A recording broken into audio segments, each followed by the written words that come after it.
오늘 금요 예배를 드리는 저와 여러분들 가운데 하나님의 은혜와 평안이 있기를 주님의 이름으로 축원합니다. 오늘 우리 읽은 말씀을 가지고 부활 후 예수님의 네 가지 말씀이라는 제목으로 같이 은혜를 나누겠습니다. 예수님의 부활을 목격한 사람은 의외로 막달라 마리아입니다. 그녀가 주님의 부활을 가장 처음으로 목격할 수 있었던 이유는 그녀가 예수님을 정말 사랑했기 때문에 그렇습니다. 마리아는 예수님을 부활을 믿지 못하고 있었던 건 사실입니다. 그러나 막달라 마리아는 예수님을 그냥 놓고 예수님의 시신을 무덤에 그냥 놓고 돌아갈 수가 없었습니다. 왜냐하면 이 마리아는 7 귀신 들렸던 자기의 인생을 주님께서 고쳐주셨고 새 인생을 찾아주셨기 때문입니다. 그래서 이 마리아는 안식 후 첫날 주님이 장사된 무덤으로 달려갔고 그곳에서 울며 서성이고 있었습니다. 그런데 그 무덤에 가보니까 예수님의 그 무덤이 돌이 굴려져 있고 시신은 없어졌고 그 마리아는 깜짝 놀라게 되었습니다. 왜냐하면 예수님의 시신마저 없어졌으니 마리아는 정말 마음이 어떻게 할 줄 몰라 당혹스러워졌습니다. 그러나 예수님의 이 시신은 없어졌지만 그 주님의 무덤에는 두 천사가 함께 있었고 그리고 무엇보다 부활하신 주님이 그곳에 서 계셨습니다. 마리아는 처음에는 그 두 천사와 예수님을 보긴 보았지만 그분이 부활하신 예수님인지는 몰랐습니다. 그러나 단지 이 마리아는 다른 두 제자가 집으로 돌아간 것과 달리 그저 예수님의 무덤을 떠날 수가 없어서 마리아는 그저 이 예수님을 너무나 사랑했기 때문에 주님이 없어진 시신을 보고 그냥 아무 일 없었던 것처럼 그렇게 다시 제 자리로 갈 수가 없어서 계속 그곳을 떠나지 못하고 서성이고 있었습니다. 그때 주님이 마리아에게 찾아오세요. 그리고 마리아의 이름을 불러주세요. 마리아야, 마리아야 불러줍니다. 그때 마리아에게 믿음의 눈이 열려집니다. 주님의 음성을 듣는 순간 마리아의 눈에서 비늘 같은 것이 벗겨지고 부활하신 주님을 보게 됩니다. 그리고 이 부활하신 주님은 언제 어디서나 마리아와 함께 계실 수 있는 부활의 주님이신 것을 그는 깨닫게 됩니다. 여러분, 오늘 놀라운 것은 이 부활하신 주님은 그때 그 무덤에서 마리아와 함께 계셨던 것처럼 오늘 시간을 공간을 초월해서 오늘 주님을 찾고 구하는 마리아처럼 주님을 울며 주님을 만나기 애타하는 그 사람들을 위해 함께 계시는 주님이신 줄 믿습니다. 나와 함께 계신 주님이 내가 안 느껴지고 내 눈에 보이지 않는다 해도 주님은 오늘 믿는 자들에게 함께 계시고 그리고 오늘 우리의 어려움과 또 우리의 고난과 우리의 모든 형편을 아시고 도와주시길 원하시는 주님이신 것을 믿기 바랍니다. 여러분, 오늘 예수님은 부활하신 후에 제자들에게 몇 가지 당부의 말씀을 하시고 또 십자가 지시고 죽기 이전과 달리 부활하신 예수님은 제자들을 찾아와서 아주 놀라운 말씀을 4가지 말씀해 주고 있습니다. 여러분, 오늘 이 4가지 말씀이 저와 여러분에게도 들려질 수 있기를 바랍니다. 첫 번째, 주님께서 두려워 떨고 있는 제자들을 찾아오셔서 평안할지어다 라고 말씀하십니다. 오늘 19절 한번 보겠습니다. 이튿날 곧 안식 후 첫날 저녁 때에 제자들이 유대인들을 두려워하여 모인 곳의 문들을 닫았더니 예수께서 오사 가운데 서서 이르시되 너희에게 평강이 있을지어다. 여러분, 오늘 이 말씀의 때가 어느 때냐면 이날 곧 안식구 첫날 저녁 때라고 말씀하고 있습니다. 제자들은 그리고 막달라 마리아는 새벽에 예수님의 시신이 없어진 것을 그들은 보았습니다. 그리고 요한과 베드로는 다시 돌아가 자기 집으로 갔고, 막달라 마리아는 제자들에게 와서 자기가 예수님을 보았다라고 하며 예수님에 대한 이야기를 소식을 전했습니다. 그런데 오늘 이 말씀에 보니까 그 말을 들은 제자들이 저녁 때까지 모여서 방들의 모든 문들을 닫고 그 저녁 때까지 하루 종일 거기 모여서 두려워 떨고 있었음을 보게 됩니다. 새벽에 분명히 막달라 마리아로부터 예수님이 부활하셨다는 소식을 들었을 거예요. 그런데도 제자들은 예수님의 시신을 없어진 것을 보고 두려워서 오늘 문들을 다 닫았다고 말씀합니다. 그러니까 외부와 차단을 한 것이죠. 왜냐하면 유대인들을 그들이 두려워했기 때문에 그렇습니다. 그래서 그들은 문을 닫고 외부와 차단하고 온종일 그 안에 모여서 옥신각신하며 두려워 떨고 있던 것입니다. 여러분, 우리가 제자들의 이런 모습을 보면 구약시대에 그 제자들의 모습과는 완전히 반대되는 한 사람이 떠오르는데요, 그 사람이 바로 다니엘입니다. 다니엘은 그 왕의 조서에 어인이 찍힌 것을 알고도 전에 하던 대로 그대로 창문을 다 열고 하루 3번 예루살렘을 향하여 하나님께 기도했다, 이렇게 말합니다. 오늘 모든 문들을 닫고 하루 종일 두려워 떨던 제자들과는 완전히 상반된 모습이죠. 다니엘서 6장 10절에 보면 다니엘이 이 조서에 왕의 도장이 찍힌 것을 알고도 자기 집에 돌아가서는 윗방에 올라가 예루살렘으로 향한 창문을 열고 전에 하던 대로 하루 3번씩 무릎을 꿇고 기도하며 그의 하나님께 감사하였더라 그랬어요. 여러분, 다니엘과 예수님과 3년 반 동안이나 함께 있으며 그 모든 기적과 능력을 직접 눈으로 목격했던 그 제자들과 차이가 무엇일까요? 다니엘서 9장 2절에 보면요, 곧 그 통치 원년에 나 다니엘이 책을 통해 여호와께서 말씀으로 선지자 에레미야에게 알려주신 그 연수를 깨달았나니 곧 예루살렘의 황폐함이 70년 만에 그치리라 하신 것이니라. 다니엘은 바벨론 포로로 잡혀왔어요. 그리고 그 동료 신하들의 모함을 받아가지고 왕이 아닌 다른 신에게 절하면 그것이 발각되면 사자굴에 던져서 죽게 되는 이런 조서를 왕의 어인이 찍힌 것을 알고, 그럼에도 불구하고 그는 하루에 3번씩 전에 하던 대로 문을 열고 하나님께 기도했어요. 다니엘이 이 모든 두려움을 극복하고 그럼에도 불구하고 전에 하던 대로 기도하며 하나님께 감사할 수 있었던 이유가 무엇입니까? 오늘 다니엘서 이 9장 2절에 보니까 다니엘은요, 그 먼 나라 바벨론까지 잡혀왔음에도 불구하고 그곳에서도 늘 하나님의 말씀을 붙들고 살았던 다니엘이었음을 보게 됩니다. 다니엘은요, 에레미야 말씀을 읽었어요.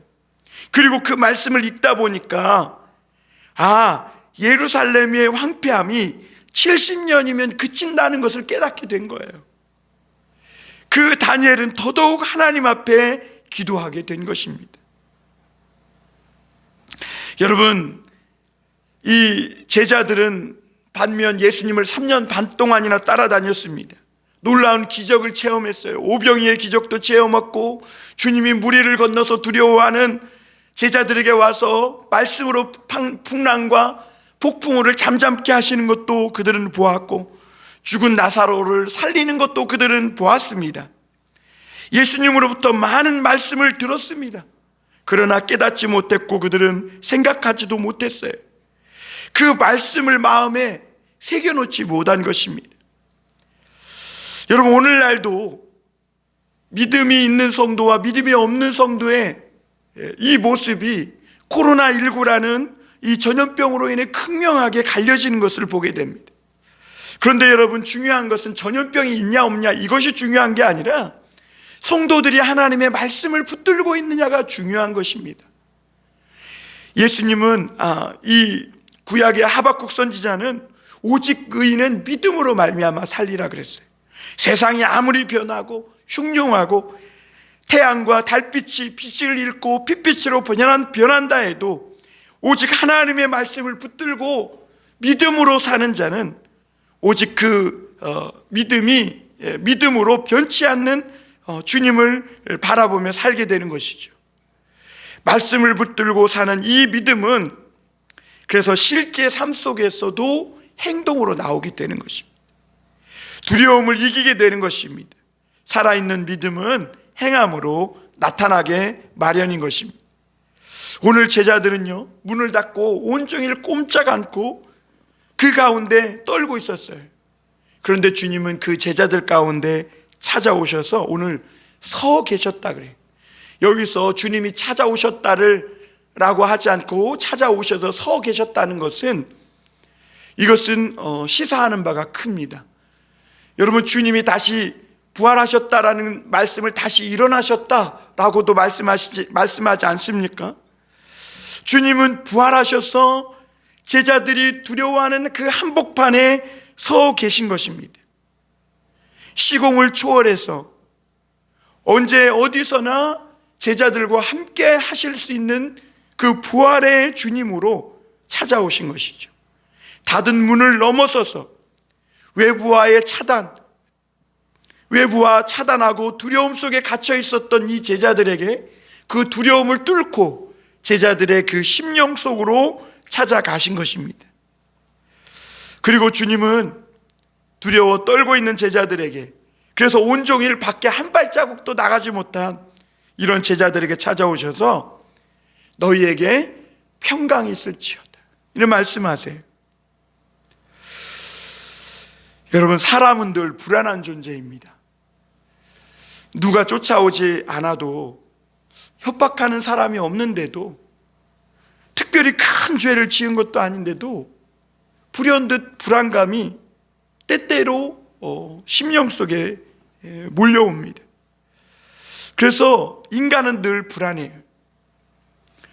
인간은 그래서 항상 본능적으로 평안과 안정을 구하게 되어 있어요.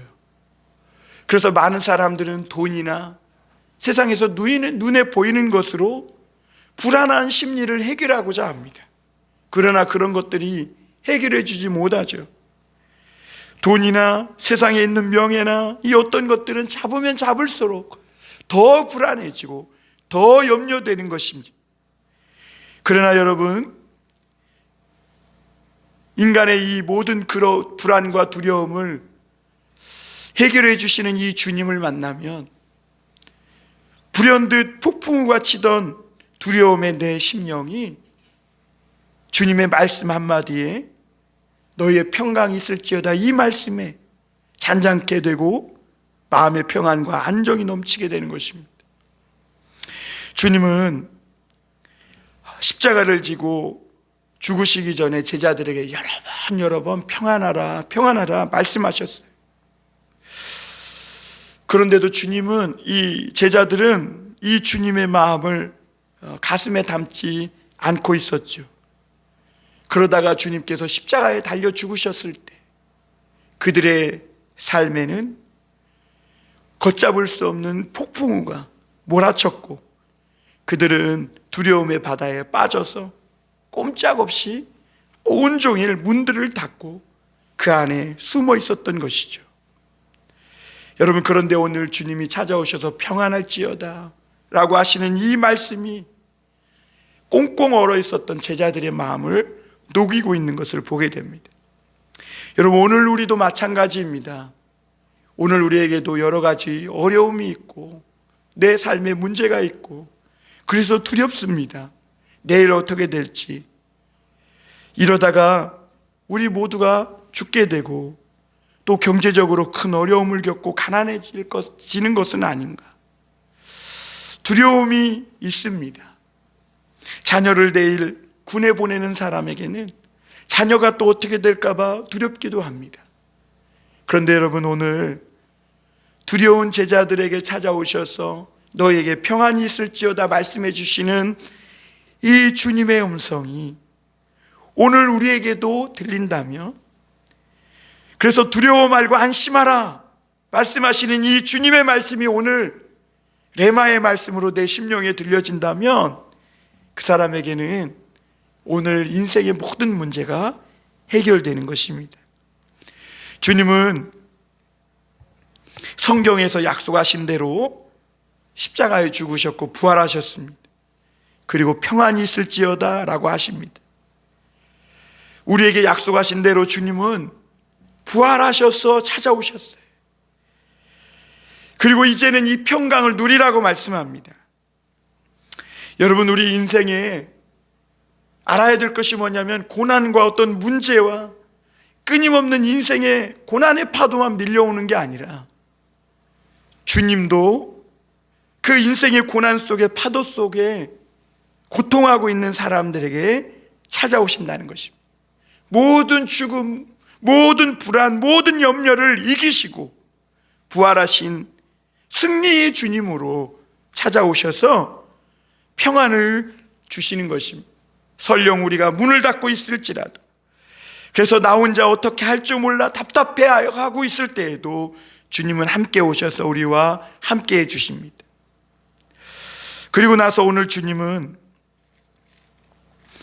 20절에 이렇게 말씀합니다. 이 말씀을 하시고 손과 옆구리를 보이시니 제자들이 주를 보고 기뻐하더라.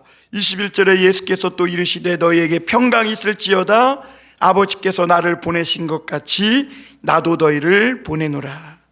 주님은 재차 너희에게 평강이 있을지어다 말씀하시고 내가 너희를 보내노라 이렇게 말씀하세요. 여러분, 주님께서 평강이 있을지어다, 평강이 있을지어다 계속 말씀하시는 거 보면 제자들의 이 불안과 두려움이 쉽게 가시지 않았던 것 같아요. 그러니까 주님은 계속 반복해서 말씀해 주시고 있는 것이죠. 그리고 주님은 자기의 손과 옆구리를 보여줍니다. 왜냐하면 주님이 그들 가운데 오셨지만 아직도 그들 안에 두려움이, 잔재가 남아있는 거죠. 의심의 잔재가 남아있는 거예요. 그러니까 그 주님이 살아계셨을 때 3년 반 동안 그 제자들과 함께 동고동락했던, 그리고 십자가에 달려 못 박혀 죽으신 그 주님이시라는 그 사실을 알려주기 위해서 손과 옆구리를 보여주시면서 일말에 조금이라도 남아있는 의심, 그 두려움, 불안까지 주님은 완전히 없애주시는 것을 보게 됩니다. 여러분, 우리 주님이 이렇게 친절하세요. 오늘도 주님을 찾고 구하는 자들에게는 모든 두려움과 의심을 사라지기까지 주님은 우리에게 응답해 주시고 찾아오시는 것이죠. 여러분, 십자가는 죄로 인한 모든 두려움과 의심을 몰아냅니다. 여러분, 주님이 왜 손과 옆구리를 보여주세요? 거기에 뭐가 있어요? 창자국과 못자국이 있어요. 주님의 십자가는요, 주님께서 어떻게 내 죄값을 갚아주셨는지를 보여주는 하나의 놀라운 사건이에요. 이제는 주님의 십자가를 보면 내 죄로 인한 형벌이 없어졌다는 것을, 그래서 우리는 두려워하지 않는다는 것을 알 수 있어요. 그리고 주님이 부활하셔서 옆구리에 못자국을 창자국을 보여주신 것은, 그렇구나, 주님이 내 죄를 다 갚으시고 부활하시고 이제는 나에게 영원한 생명을 주실 수 있는 분이라는 것에 대해서 의심을 하지 않을 수 있게 되는 거죠. 그래서 여러분, 우리가 믿는 이 십자가는요, 죽음과 맞서 싸워 이기는 능력의 십자가예요. 그래서 이 십자가를 확실히 믿고 바라보아야 우리가 우리 삶에 있는 모든 의심들, 두려움과 근심, 염려, 걱정들을 몰아낼 수 있는 것입니다. 예수님의 십자가는요, 우리 인생의 모든 근심, 걱정, 염려, 고해와 같은 끊임없이 우리 인생을 괴롭히는 죽음의 모든 위협들을 맞서 싸워 극복할 수 있는 능력의 십자가인 줄 믿습니다. 21절에 보면 그래서 예수님이 재차 평강이 있을지어다 하면서 내가 너희를 보낸 것 내가 아버지께서 나를 보내신 것 같이 나도 너희를 보내노라 이렇게 말씀하세요. 여러분, 주님은 이 평안에 대해서 말씀하신 후에 제자들을 하나님께서 자신을 보내신 것처럼 제자들을 세상 가운데로 보낸다고 말씀합니다. 여러분, 누가 세상으로 향해 나아갈 수 있겠습니까? 평안을 얻은 자만이 보냄을 받을 수가 있는 것입니다. 막달라 마리아가 무덤에서 두려워 떨고 울고 있을 때 그는 아무런 사명을 받지 못했었습니다. 그러나 그가 주님을 만나고 그의 눈이 떠져서 부활하신 주님을 믿음으로 고백하게 되고 평안을 얻었을 때 그는 제자들에게 와서 내가 주님을 만났다 라고 고백하는 것을 볼 수가 있습니다. 여러분, 이 세상의 모든 사람은 삶의 목적을 가지고 태어납니다. 그런데 죄를 범한 인간은 본성적으로 근심과 두려움 때문에 그것을 극복하고 해결해 보고자 하나님이 주신 목적을 잃어버리고 살아갈 때가 많아요. 그래서 내가 원래 태어나는 것이 이것을 돈을 위해 태어나고 성공을 위해 태어나고 그런 것이 아닌데 인생의 불안한 이것을 해결해 보고자 헛된 것에 에너지를 다 쓰다가 인생을 끝내는 사람들이 너무너무나 많아요. 그런데 여러분, 주님을 만나면 이 심령에 평안이 오고 나를 보내신 그 하나님 아버지의 목적을 찾게 되는 것이죠. 모든 인간에게 가장 중요한 것은 바로 나를 보내신 그 주님의 목적을 찾는 거예요. 여러분, 예수를 믿으며 주님, 부활하신 주님을 만나고 그 마음에 평안이 임하면 이제는 이 땅 가운데서 주님이 무엇을 위해 나를 보내셨는지, 이 땅에 살아있게 하시는지, 오늘 나는 왜 이 세상에 살아있는가, 주님은 지금 이 땅에서 내가 무엇을 하기를 원하시는지를 내 인생의 목적을 찾아주시는 것이죠. 여러분, 이것보다 더 행복한 것이 어디 있습니까? 여러분, 많은 사람들이 인생의 목적을 알지 못해서 얼마나 방황해요. 그런데 주님은 주님을 만나고 평안을 얻은 그 제자들을 다시 세상으로 사명을 주어 보내는 것을 보게 됩니다.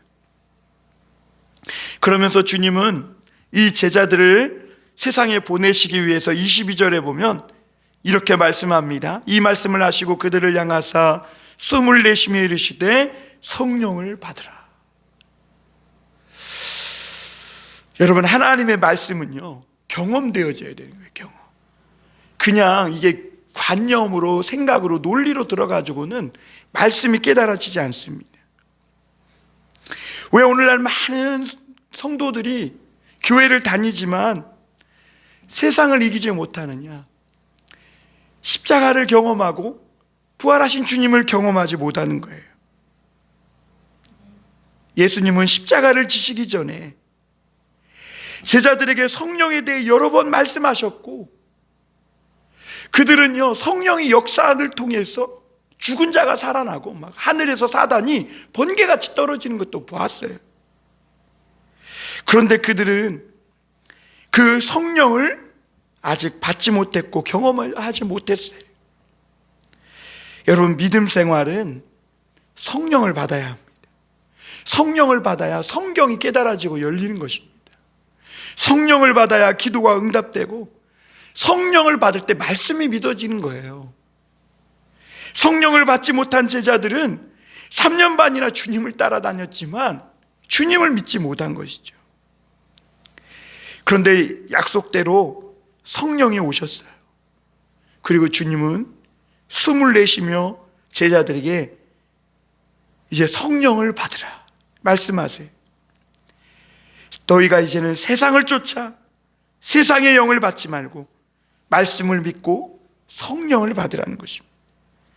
사랑하는 우리 모든 성도들이 오늘도 우리에게 숨을 내쉬며 성령을 받으라고 말씀하시는 주님의 약속대로, 말씀대로 이제 성령 받고 믿음 생활 하시길 바랍니다.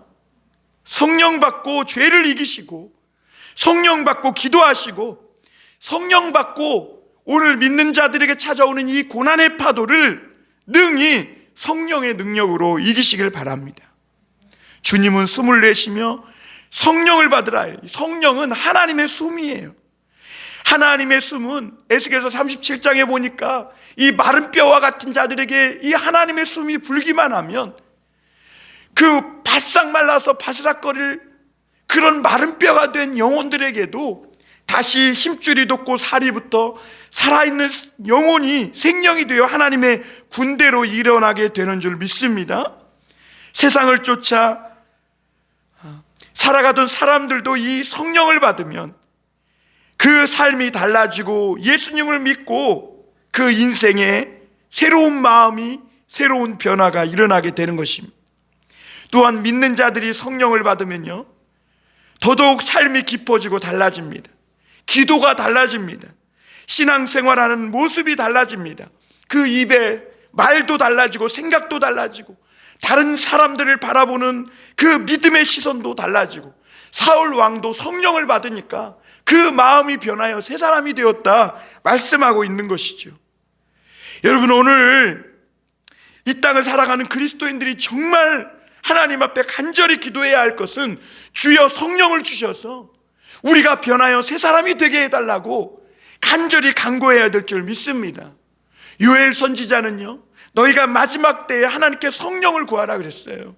내가 남종과 여종에게 내 영을 물붓듯이 부어줄 것이니 젊은이들은 꿈을 꾸고, 젊은이들은 환상을 보고, 늙은이들은 꿈을 꾸고 놀라운 성령의 역사가 일어날 것이다 말씀하고 계신 것이죠. 오늘도 사랑하는 성도 여러분, 성령을 받으시길 바랍니다. 성령을 받고 오늘날 이 우리의 숨통을 조이고 있는 이 세상의 죄악들과 모든 내 인생의 고난의 파도를 능히 이기시는 저와 여러분이 되실 수 있기를 바랍니다. 오늘 23절에 보면 주님께서 왜 제자들에게 평안을 주시고 성령을 부어서 세상으로 보내십니까? 23절에 보면 이렇게 말씀합니다. 너희가 누구의 죄든지 사하면 사하질 것이요 누구의 죄든지 그대로 두면 그대로 있으리라 하십니다. 여러분, 우리가 믿는 이 기독교 신앙의 가장 중요한 덕목은 용서입니다. 여러분, 하나님의 사랑은 용서하는 사랑이에요. 하나님께서 우리의 죄악을 용서해 주셨어요.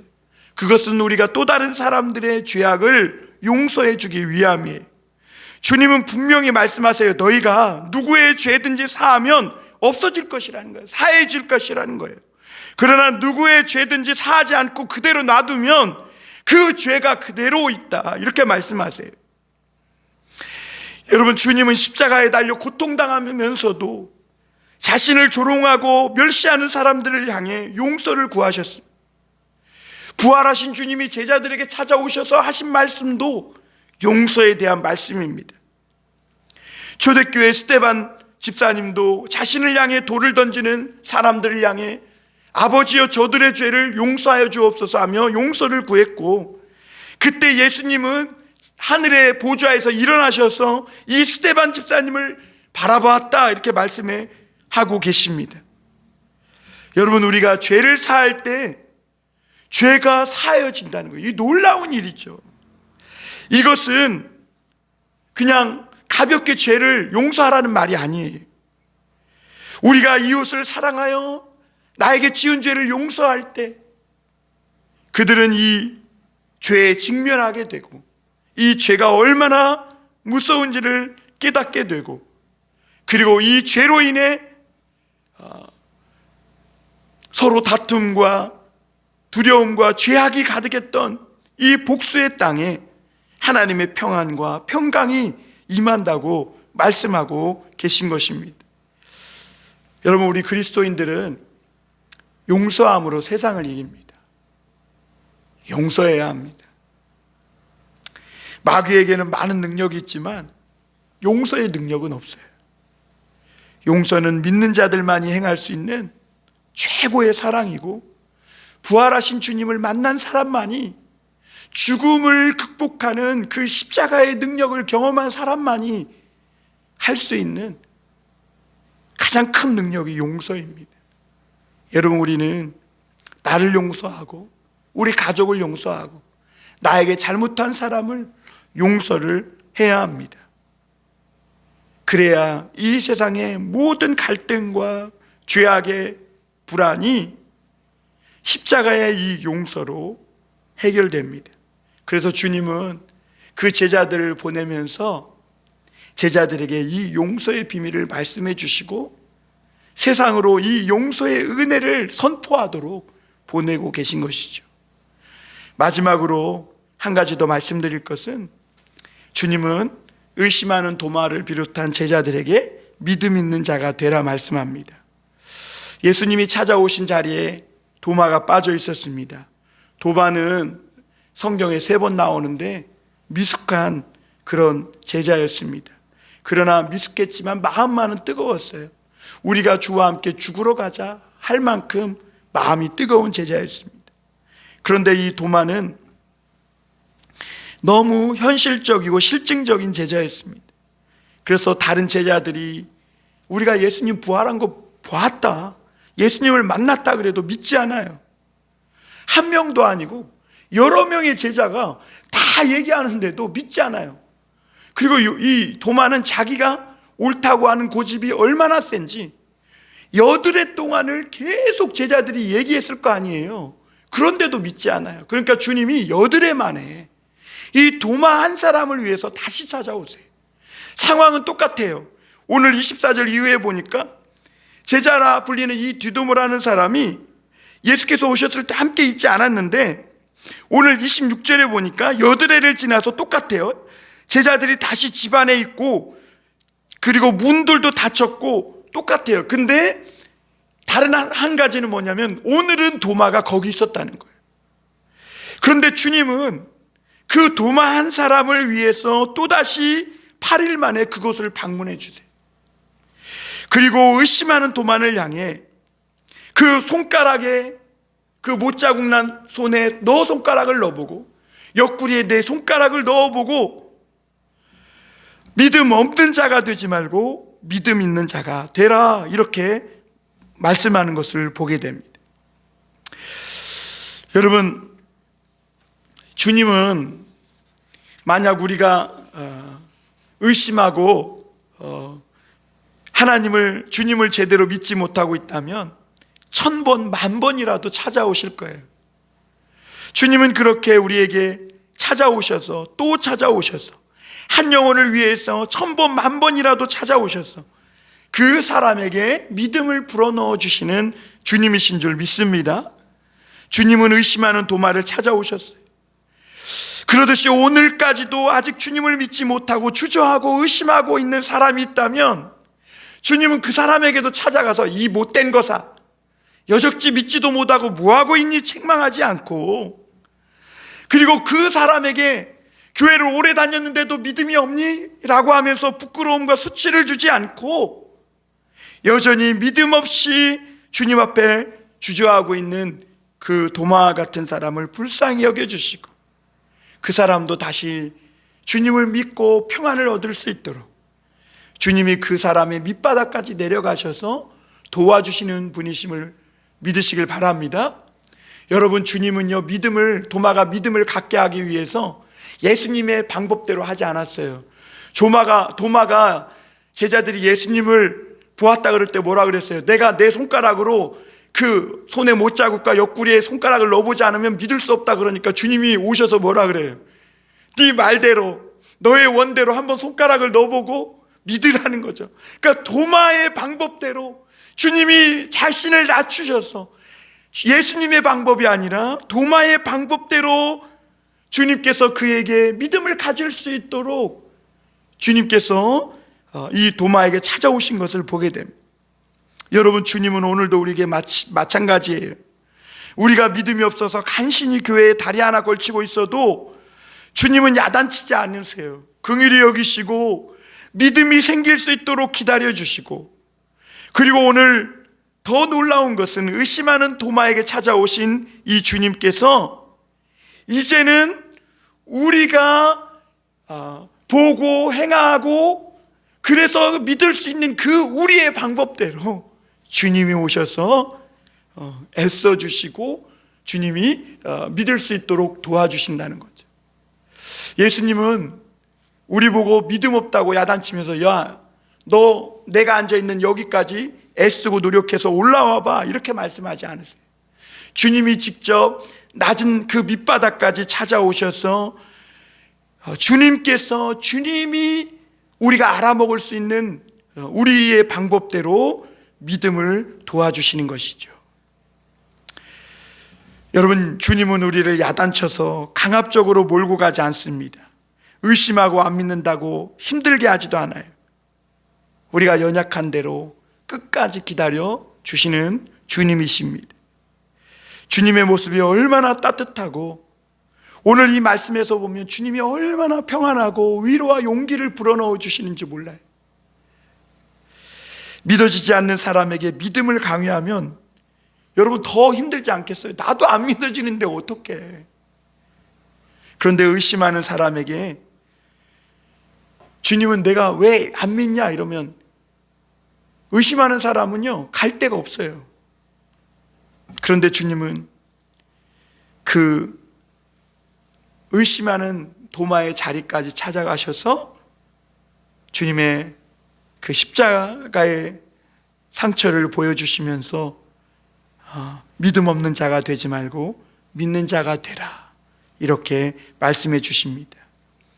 여러분, 오늘 말씀을 우리가 쭉 읽다 보면 도마도 믿음이 아주 없었던 것은 아니에요. 주님이 십자가를 지고 죽는 데까지 도마도 따라갔습니다. 그러면서도 결정적인 순간에는 도마가 늘 한 발을 뺍니다.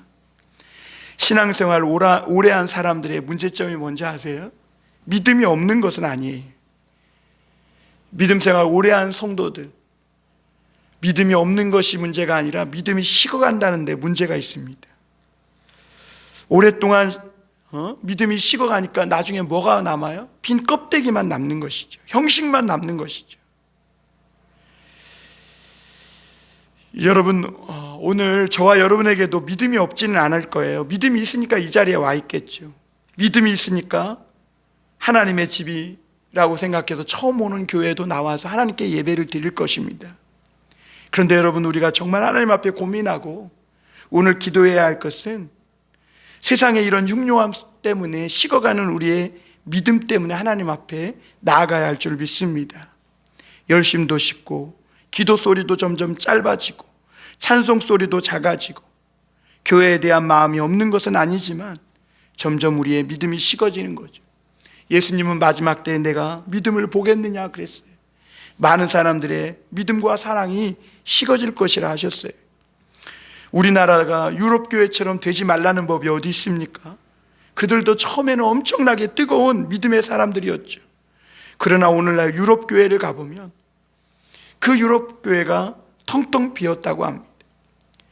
여러분, 그러나 오늘 우리에게 가능성이 있는 것은 믿음 없는 의심 많은 도마에게 주님이 찾아오셨고 그 연약한 믿음을 보지 않고 믿는 복 있는 믿음이 될 수 있도록 예수님이 도우시고 계신다는 것이죠. 주님은 오늘도 우리에게 믿음 없는 자가 되지 말고 믿음 있는 자가 되라고 말씀합니다. 그 말씀에 도마는 깨졌죠. 그래서 오늘 28절에 보면 주님은 나의 주님이시오 나의 하나님이시라고 고백합니다. 믿음은 결단입니다. 선택의 문제입니다. 오늘 주님을 믿을 수 있고 안 믿을 수 있어요. 그러나 주님께 믿음을 달라고 그 하나의 아버지처럼 주여 나의 믿음 없는 것을 도와주소서 주님께 나아가면 주님은 우리에게 우리의 연약한 믿음을 도와주시는 분이신 줄 믿습니다. 오늘도 우리가 믿음으로 내 인생을 하나님께 맡기고 걸어가는 것입니다. 하나님을 여러분 더 사랑하시길 바랍니다. 하나님을 사랑하면 모든 일이 신나고 모든 일에 어떠한 상황 가운데서도 평안할 수 있습니다. 오늘 하나님께서 부활하신 주님께서 우리에게 들려주신 이 말씀을 믿고 영생을 얻고 오늘 나에게 무슨 일이 있든지 간에 부활하신 주님이 함께 계심을 믿고 평안한, 그리고 주님이 동행하시는 그런 복된 성도들이 다 되실 수 있기를 주님의 이름으로 축원합니다.